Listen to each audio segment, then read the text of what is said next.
games do actually rely on their populations. They're obviously community-oriented and community-based, and so having a big population does, to an extent, actually make a good game. It makes the game better. It's at least a boon to the player base. So that's probably why you want to know, hey, what are the MMOs that are most popular? Okay, well, that's probably why. It does actually make the game more fun sometimes. But how are we even tracking this? The truth is that MMOs don't always give out their live player counts, and they're not all on Steam, and even the ones that aren't just on Steam. So yeah, it's kind of hard to distinguish that. But what we can do is actually look at social media. Which ones have the biggest social media responses and proactive communities? And because these are community-based games, we can then assume, well, probably most likely the ones that have the most booming and popping forums probably have the most booming and popping games. So if you agree with me and you just want to find out what are the most popular MMO, let's dig in to my top 10. Alright guys, so starting out our list at number 10 here, we have Black Desert Online. Now we're actually tracking this from Reddit here. We have 82,430 subscribers to the subreddit, which is of course the front page of the internet, and one of the most talkative forums. But also I know from Steam charts and also from the Discord, Black Desert Online is pretty popular. I mean, just walk out and talk to people. A lot of people will just be like, yeah, casually play some Black Desert Online, or they'll say it's straight up taking their life. So Black Desert Online is a game that just consistently has people logged on. It's just one of those games that can steal your life away. It's also a game, because it is a pseudo sandbox, there's lots of different ways you can play. Also graphically, mechanically, it's explosive, it's pretty, it's actually a gorgeous game. So a lot of people just want to see what is all the fuss. Look at these trailers, this has got to be an amazing game. And honestly, it's way more niche than people realize, but regardless, by the time they realize that maybe this wasn't the game for them, no, they're already stuck in it, actually. It has become the game for them. It has become what they need it to be, because it's a game that allows a little bit of player creativity. Now, you could say you just do the same thing over and over and over and over again. You're not wrong, but at the same time, there is some little tiny intricacies here and there, some oddities that kind of just keep you coming back. Next up, we have an incredibly niche game at number 9. We have EVE Online. This is the sandbox game that a lot of others, modern at least, are really borrowing from, but it really kind of plays more like an Excel spreadsheet sort of game, very numbers-based, very slow-paced, and very meta, and we're gonna get into that, but it's basically just not an explosive game like BDO. It doesn't have crazy dogfights, but it does have a world record, for the biggest battles inside of an MMO, and I'm sure you've heard the espionage story, so this game is, in fact, hype, and if you look at their forums, look, the subreddit at 97,032 people, that's pretty good stuff, right? But EVE Online actually has a pretty big fluctuation of its player base sometimes, so there's big battles, epic, and then, most of the time it's really slow-paced gameplay, so a lot of people don't understand how is it so popular. I mean, it is like this really targeted type of game, but you have to consider that sometimes games, their forums, is also part of the gameplay. When it comes to the economy, when it comes to running a guild, when it comes to politics, or, like the espionage stuff, that all begins and sometimes ends in the forums. The recruitment, things like that, the social dynamic, the social aspect of an MMO, sometimes literally the gamification is also included in the forums, and I think EVE Online is the prime example of that here. And funny enough, for even other sandbox games, sometimes they have more people in their forums playing the game that way than actually logged in.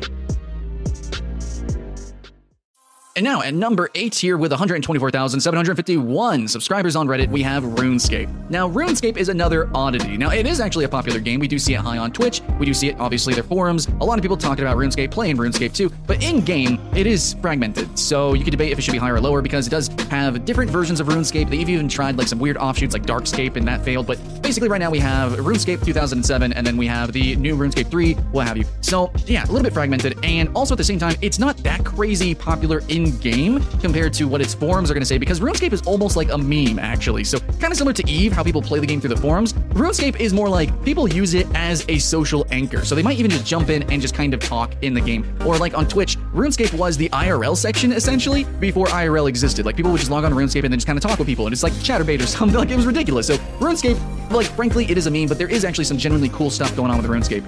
Now, there is a lot of systems to keep you inside the game, the grind especially, but I think if you just want to jump in and do the quests, it's actually the best quests in any MMO ever. And every time I say RuneScape, I have to mention that. I love it to death.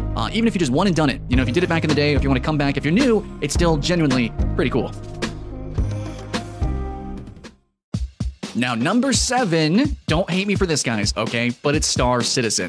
This has 127,780, so just barely beating RuneScape. But the special thing here of why you guys will hate or love me is the fact that Star Citizen isn't, like, really playable yet. Debatably, is it even a game? Star Citizen is a crowdfunded, and it's like the biggest crowdfunded game out there that is promising to be a big space sim MMO. And I mean, we're at the moment, though, is it really a game? I mean, it's more of like a showpiece for certain technologies, which these technologies aren't entirely new and engrossing. It's just the fact that this game is trying to do everything that it possibly can, which is why it's taking forever forever to come out, and why people are worried that when it does come out, it's just going to be totally broken. So there's a lot of worry, there's a lot of toxicity surrounding this game, but it is really popular because it's really fun to talk about what this game potentially could be. So even if it's not an actual playable game right now, since MMOs are community-based and you can kind of gamify the forums, debatably, well, Star Citizen's going to be our number 7.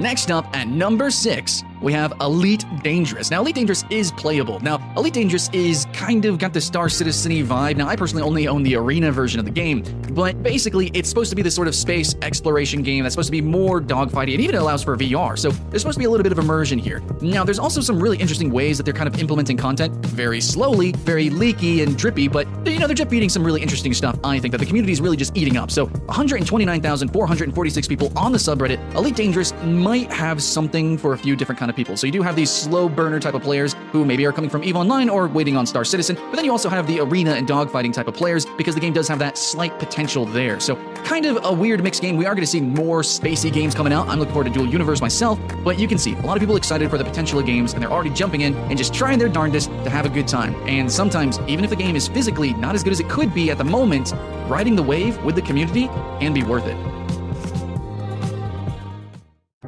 Cool, guys, we made it halfway. Thank you so much for joining. But number 5 is going to be Elder Scrolls Online. This shouldn't be too surprising. This should be pretty high up there, especially considering the multiple platforms and, you know, branching off of the Elder Scrolls universe. So I think a lot of people are definitely coming from the consoles, and it's a very console-friendly game. But 153,050 subscribers on Reddit, Elder Scrolls Online is something that is very popular. Also, one thing to keep in mind is that while I am talking about most populated games based on numbers on forums, sometimes the games, like, yeah, the numbers might go up and down, but even if they are super popular, they might not always feel that popular. But I feel like Elder Scrolls feels pretty good. Now, it's actually kind of built almost like it's very solo-friendly. The quests directly conversate with you, open dialogue. It's, you know, AAA quality. But as an MMO, it can be awkward, actually, how many people you see around you. You know, when you have the legendary sword trying to kill this one creature that only you can kill, but then everyone else has the legendary sword around you, killing the thing. It's, you know, a little bit immersion breaking. But, you know, in terms of open content and social content, especially that PvP, Elder Scrolls Online, oh baby, you are going to feel the population. Now we're into the big bad 4 with Guild Wars 2. Now, Guild Wars 2 is probably gonna have a little bit of a surge of popularity. I think, you know, games don't exist in a vacuum, so whenever an MMO fails, people kind of move between games, and Guild Wars 2 is a game that everyone just can always come back to forever. So at 179,800 subscribers, Guild Wars 2 is a pretty popular game. Not only that, but to me personally, it is the lighthouse of all MMO. It has some of the biggest, most massive content out there. Really big world versus world versus world gameplay, PvP, could be better, obviously. Open world questing, again, you know, light, but still it's there, it exists. And really what it shines at is giant freaking boss battles in the open world. I really want more of those. But basically, Guild Wars 2 does a lot of different MMO content, where some games might have one thing or might have this thing.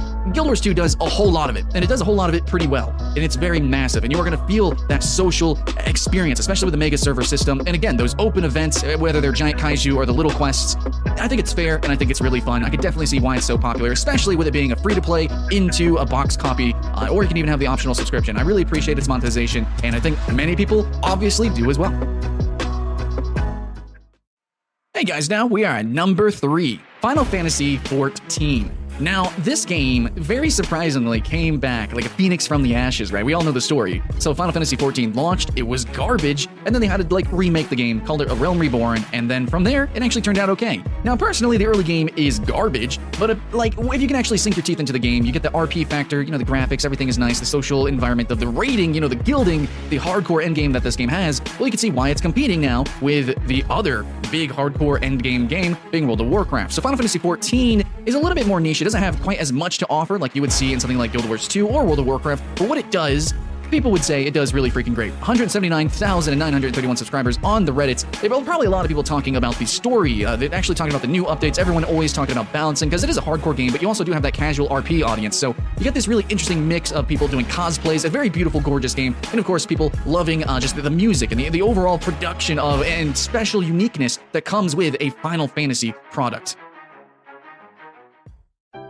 Alright guys, and I am so sorry to do this to you, but we actually have a repeat offender here. Kind of, sort of. So RuneScape was already on the list, but we actually have to put 2007 Scape. Old school RuneScape, guys, at 219,436 subscribers. That's a lot, dudes. It's a lot going on. And so this is weird. So RuneScape as a whole, you can actually just go to the RuneScape subreddit and, you know, talk, chat, you know, chill chat. It's good stuff. But 2007 Scape is the specific RuneScape 2007. RuneScape is split in two, and you might say that's cheating, that they're the same game, it's the same company.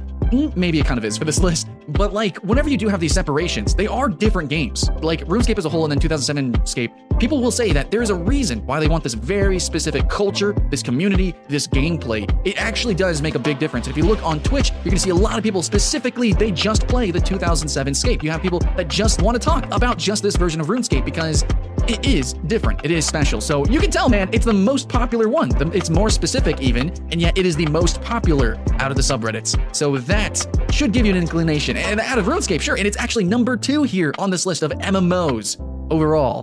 That's crazy. And I think that shows you something of how hardcore communities can be and how important that community really is. And lastly, guys, I think we all saw this coming to an extent. World of Warcraft has 648,680 subscribers. That's like triple of what number 2 was, and it is the freaking World of Warcraft. Now, WoW, this is /r WoW, by the way. WoW is big, and it's big across the country of America, of Europe, of all countries, of everywhere, basically. Now, it might go up and down places, but for the most part, it's a game that a lot of people really freaking appreciate. And it does offer some stuff. It doesn't do everything as good as it used to. It definitely has changed since back in the day. But regardless, this is still the World of Warcraft, guys. This is still the pillar of all MMOs. This is what every MMO wants to earn and achieve. And some games actually have come close, you know, have that good popularity or have good populations, or maybe even make more money. But WoW, when it comes to what it tries to do at any given time, generally does it the best. Endgame rating, the amount of content, the quality of content, it's there. It used to be like the biggest open world PvP game, and you know, it used to do this, it used to do that, and things have changed, and they're trying to come back and do nostalgic servers, and they're trying to do open world PvP again. So whenever they try to do something, I definitely normally root for it, and a lot of others do as well, because well, just history has shown that whenever they try to do something, they do it good. Blizzard is a pretty great company, and WoW has just consistently, or all their games have just consistently, in the end at least, delivered. Might have some, you know, ups and downs, but in the end, there's a reason why people come back to the World of Warcraft. So that's going to be it, guys, for the most popular MMO forums. And this should be a good indicator of what the most popular, you know, MMOs would be. Now, not always, it's not always like the numbers in game. It's not always just the constant uptime. It's not always just the number of counts. So there is a little bit of give and take. And I think that overall social interaction with forums, especially Reddit being just like, you know, the biggest, most open, easiest way to see a social interaction, I think that this is a good indicator of what games are really kicking, really alive, and also maybe which ones you might want to pick up if you haven't tried an MMO yet. So whatever you do, whatever you play, and if you agree or not,